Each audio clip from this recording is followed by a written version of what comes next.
ตัวข้าแต่พระองค์ไม่เคยท่องทีและทรงอยู่ไม่ไกล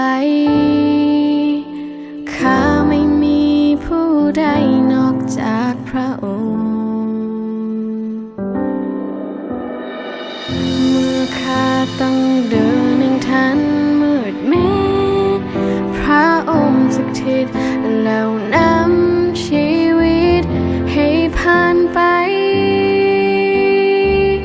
ไม่ใช่ความดีที่ข้าเคยทำแต่เป็นความงามในร่างพระองค์ที่ทรงให้ข้าเข้ามาในทางพระองค์ไม่ใช่ความดีที่ข้า